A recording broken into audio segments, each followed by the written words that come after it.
दोस्तों जय हिंद। दोस्तों ज़रा कल्पना करें कि 2 साल में होने वाली बारिश एक दिन में हो जाए तो क्या होगा। होगा क्या, चारों तरफ पानी ही पानी, यानी बाढ़ से जनजीवन अस्त व्यस्त हो जाएगा। दोस्तों ऐसी ही स्थिति इन दिनों यूएई समेत खाड़ी के 4 देशों की है। कहा जा रहा है कि रेगिस्तानी इलाकों में 2 साल की वर्षा एक ही दिन में हो गई। दोस्तों खाड़ी देशों में आई इस बाढ़ की वजह कुछ एक्सपर्ट क्लाउड सीडिंग यानी आर्टिफिशियल बारिश को बता रहे हैं। दोस्तों आज इंसान तकनीकी की मदद से प्राकृतिक घटनाओं पर भी विजय प्राप्त करता जा रहा है। पहले होता था कि वर्षा प्राकृतिक होती थी, इसमें इंसानों का कोई योगदान नहीं था, लेकिन अब तो इंसान ने इतना तकनीकी विकसित कर लिया है कि वह स्वयं वर्षा करा सकता है। इसी तकनीकी को कहते हैं कृत्रिम वर्षा यानी क्लाउड सीडिंग तकनीकी। एसोसिएट प्रेस का दावा है कि दुबई प्रशासन ने क्लाउड सीडिंग के जरिए बारिश कराने के लिए विमान उड़ाया था। इसके कुछ देर बाद ही भारी बारिश हुई। दोस्तों खैर ये दावा कितना सच है पता नहीं, लेकिन हम यहाँ क्लाउड सीडिंग तकनीकी के बारे में जानेंगे जिसके माध्यम से बारिश कराई जाती है।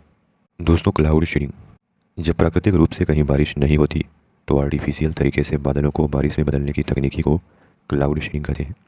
क्लाउड सीडिंग के लिए सिल्वर आयोडाइड, पोटेशियम आयोडाइड और ड्राई आइस यानी ठोस CO2 जैसे रसायनों को हेलीकॉप्टर या प्लेन की मदद से आसमान में बादलों के करीब बिखेर दिया जाता है। यानी दोस्तों इस तकनीकी में कुछ रसायनों को जैसे सिल्वर आयोडाइड, पोटेशियम आयोडाइड और शुष्क बर्फ को प्लेन की मदद से बादलों के ऊपर छिड़क दिया जाता है।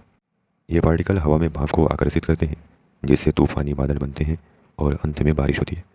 इस तरीके से बारिश होने में करीब आधा घंटा लगता है। दोस्तों ऐसा नहीं है कि यह कोई नई तकनीकी है अभी हाल फिलहाल की। 82 सालों से इस तकनीकी के जरिए वर्षा कराई जा रही है।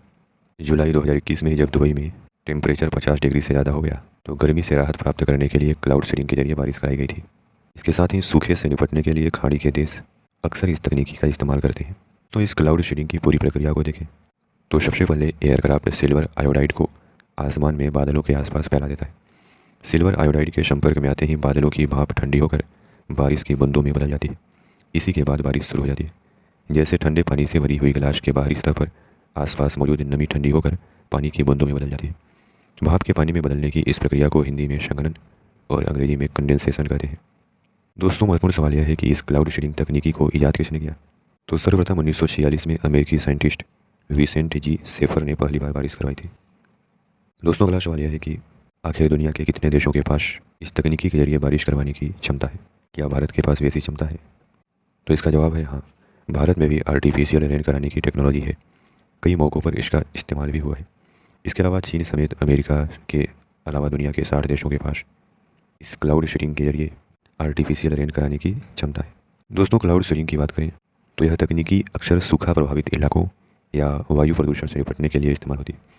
कई बार क्लाउड सीडिंग का इस्तेमाल कुछ एयरपोर्ट के आसपास कोहरे को खत्म करने के लिए भी किया जाता है। और एक रोचक तथ्य यह भी है कि सन 2008 में चाइना में बीजिंग ओलंपिक होना था, लेकिन संभावना जताई गई कि उस दिन बारिश जो है खेल में बाधा बन सकती है। इसलिए चीन ने क्लाउड सीडिंग के जरिए एक दिन पहले ही बारिश करवा दी। और NBC न्यूज़ के मुताबिक चाइना ने क्लाउड सीडिंग के लिए 11,000 हथियारों का इस्तेमाल किया था। क्लाउड सीडिंग के 2 मुख्य उद्देश्य होते हैं, या तो मर्जी से बारिश या बर्फबारी को बढ़ाना, या किसी खास जगह पर 1-2 दिन पहले ही बारिश करा लेना। दोस्तों क्लाउड सीडिंग से संबंधित अमेरिका द्वारा चलाया गया एक ऑपरेशन भी है, ऑपरेशन पोपोए, जिसमें अमेरिका ने जंग जीतने के लिए क्लाउड सीडिंग तकनीकी के माध्यम से बारिश करवाई थी। अमेरिका ने 1967 से 1972 के बीच वियतनाम युद्ध के दौरान क्लाउड सीडिंग टेक्नोलॉजी का इस्तेमाल किया था। इस जंग में अमेरिका ने वियतनाम पर बढ़त पाने के लिए ऑपरेशन पोपोए चलाया था। इसके तहत अमेरिका ने वियतनाम के कुछ शहरों पर क्लाउड सीडिंग के जरिए बादल फटने की घटना को अंजाम दिया था और इससे वहां अचानक बारिश, बाढ़ और लैंडस्लाइड की स्थिति पैदा हो गई। इससे वियतनाम सेना को भारी नुकसान पहुंचा था। तो दोस्तों ये है क्लाउड सीडिंग तकनीकी, जिसमें कृत्रिम रूप से यानी आर्टिफिशियल रूप से बारिश करवाई जाती है। तो दोस्तों कैसी लगी आपको यह जानकारी जरूर बताएं और वीडियो को लाइक करें और चैनल को सब्सक्राइब करें। धन्यवाद।